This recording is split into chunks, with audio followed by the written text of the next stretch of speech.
Enemies ahead! Let's go! Let's go! The internet has become more of a daily routine rather than a tool of interest in this digital world. We give a lot of importance to the internet, but not for the way that we access the internet with. You can do anything, literally anything, on just a single piece of software known as the web browser or just browser. When you search something in Google, you might have noticed that Google provides us with a lot of information in a split second of time. But have you ever given a second to think how the browser does that? Well, these things comes up in mind when you have a lot of free time on you. And here I am making a video on it. So, without wasting any more time, let's get started.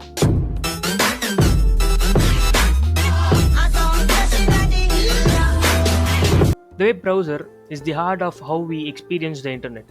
Every day, millions and millions of people visit websites using a web browser. The most popularly used web browsers are Chrome, Firefox, Edge, Safari, and Opera, which accounts for around 95% of the total web traffic. The major role of a web browser is to accept a URL, fetch resources, and display them on the screen. Browser's functionality can be classified into four major sections, and these includes fetching the data, processing the data, displaying, and storage. Each category defines a set of duties that has to be executed. The first one is fetching the data. This contains a major subsystem called as the network layer, which plays a vital role in fetching data from web servers in the internet. The network layer accepts the URL from the browser's user interface and is responsible for making the network calls to fetch resources via HTTP and FTP protocols. We'll be posting a video on common networking ports and the most common ports that everyone should know about, so stay tuned for that. Coming back to the topic, the network layer feeds the data to the process subsystem called as the rendering engine as it becomes available and is usually done in bite size to improve the performance. If the requested website implements a cache system, a copy of the data is made in app cache for next time. Caches are great for quick response times and saving network requests for regular visits.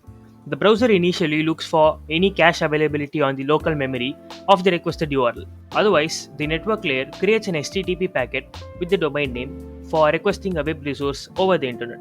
Up next is the process state. This step involves in accepting the data from the network layer and feed the display subsystems.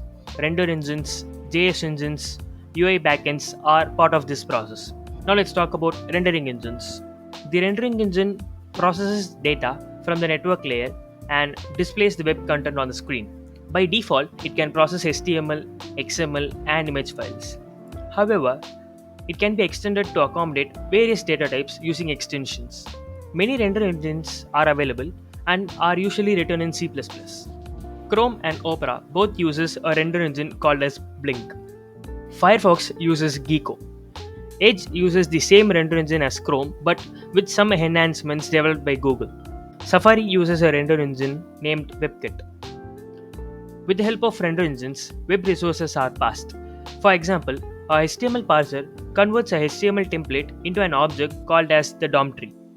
Style sheets are parsed to generate style rules for external and inline elements. A render tree is an object that combines both parsed HTML and CSS. It is generated with visual instructions and attributes to render on the user's screen.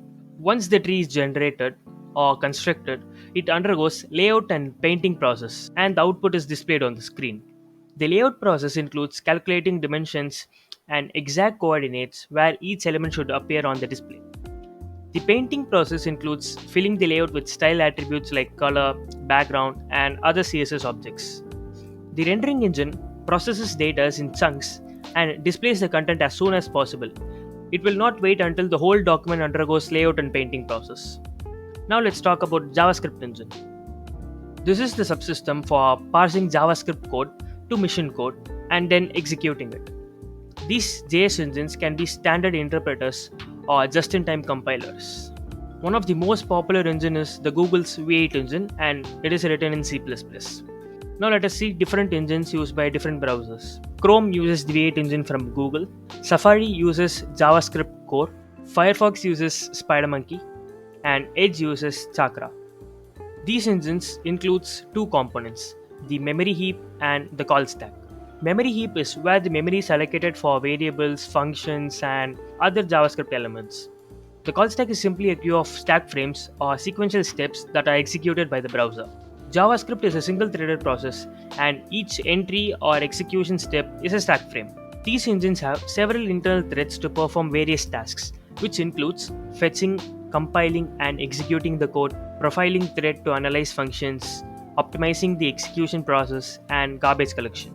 Google's V8 engine uses a mark and sweep method to perform garbage collection in an incremental way. Node.js is a server-side JavaScript runtime built based on Google's open source V8 engine. It is used to execute JavaScript on the server side. Now for the third functionality, which is display. User interface and browser engine are responsible for data presentation and handling user navigation. User interface. The visual appearance of the browser normally includes an address bar and navigation buttons. Along with these inputs and action buttons, we have the viewport, which is the main part of the screen to display the content that we fetch from websites. The UI communicates with other subsystems within the browser to display content and act accordingly. Up next is the browser engine. The browser engine is an embeddable subsystem that provides a high level of interface to the render engine. It loads a given URL and supports primitive browsing actions such as navigating forward, backward, and reload. It also provides hooks for viewing various aspects of the browser session. Now for the final functionality, which is storage. Web browsers have a small amount of storage capacity in order to perform very few actions. Data persistence is achieved through various browser APIs, which includes local storage, session storage, cookies, web SQL, index database, file systems, app cache, and service workers. Local and session storage are key value pairs that can store any JavaScript objects and functionalities in the browser. Session storage persists the data on the browser as long as the website session is active. Local storage is the memory on the browser. It persists data until it is cleared or altered explicitly by the user. Cookies are collection of key pair data stored in the browser memory. They are sent back and forth between the client and server. WebSQL, index databases, and file system have abilities to store data on browser depending on size and performance. App Cache was introduced in HTML5. It stores websites' static content and server UI components during the network downtime. Service workers are Google's new way of caching website data for offline usage. It has a significant feature compared to normal app cache. I guess that's all for this video. Thanks for watching and hope you guys liked it. Comment down below your thoughts and suggestions for our future videos. And if you are new to this channel, a sub would be massively appreciated. I'll be seeing you guys in the next video.